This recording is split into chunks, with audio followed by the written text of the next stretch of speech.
tudo bem com vocês? Hoje eu quero trazer um assunto para a nossa reflexão que na verdade eu não gostaria de falar sobre ele.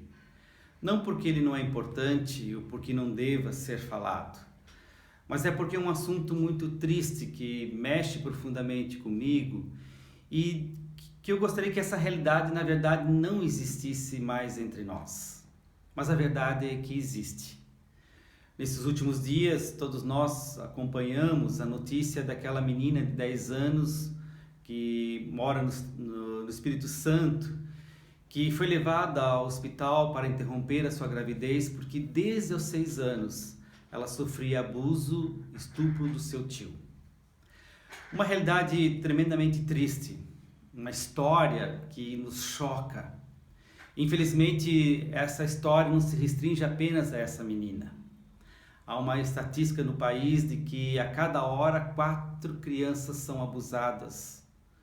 É um número muito grande, mais do que números, são crianças.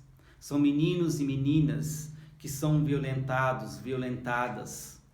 E geralmente por pessoas próximas, por pessoas que fazem parte da família, as quais deveriam proteger e segurar a vida dessas crianças, abusam e violentam.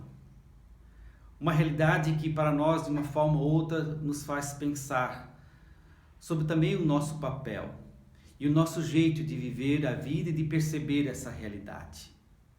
Infelizmente, ao lado dessa história, também outro movimento que me assustou foi o movimento de religiosos, fanáticos, extremistas que se uniram a políticos extremistas para colocar o caso dessa menina de uma forma escancarada. E com um discurso revoltante, um discurso forte, um discurso em que vitimizava mais ainda a menina, culpabilizava, chamando-a até de assassina. Um discurso religioso que não tem a marca da graça, não tem a marca do amor, do perdão, mas tem a marca da intolerância, a marca de uma justiça que tem esse mover de que as coisas precisam ser 100% certas. Quando na verdade, na nossa complexidade humana, na situação de pecado que vivemos, o pecado está emaranhado com a nossa existência e por isso, nessa complexidade, somente a graça e o amor de Deus para nos transformar e nos libertar.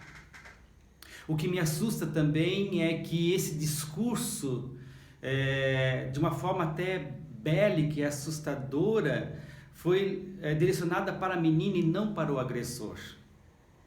O agressor, que há poucos dias foi encontrado e levado à prisão, na boca daqueles religiosos não estava presente um discurso contra a essa atitude. Por isso eu fico pensando como nós cristãos podemos demonstrar num momento como esse, um outro evangelho, um evangelho da graça, um evangelho de que Jesus se importa sim com a vida. E eu não quero entrar aqui no mérito da discussão da interrupção da gravidez, porque também é um assunto complexo e essa menina estava dentro da lei do país que protege e dá a ela essa condição.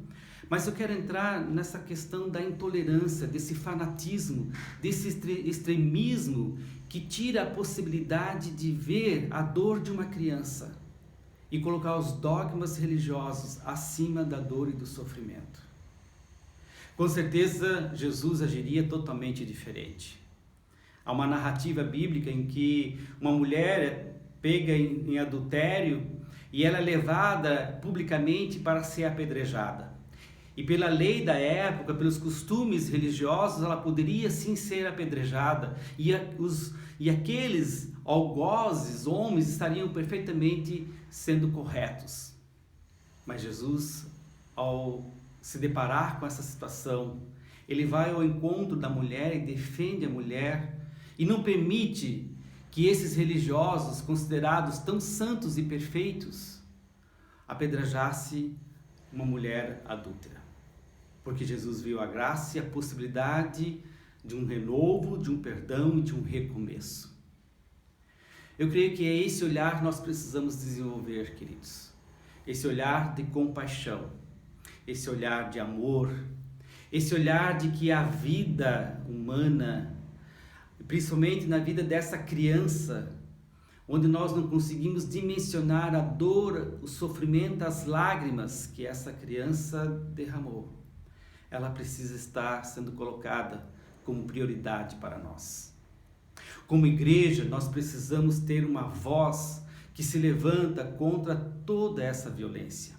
Como igreja, nós precisamos exigir políticas públicas que defendam nossas crianças, principalmente as crianças mais vulneráveis.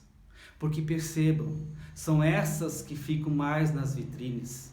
Mas a violência sexual, o estupro não acontece somente nas nossas periferias. Acontece em nossas casas, nas classes médias. Acontece também naqueles que estão em melhores condições financeiras. Por isso nós precisamos também denunciar práticas de abuso e de violência sexual contra a criança. Nós não podemos permitir esse tipo de crime.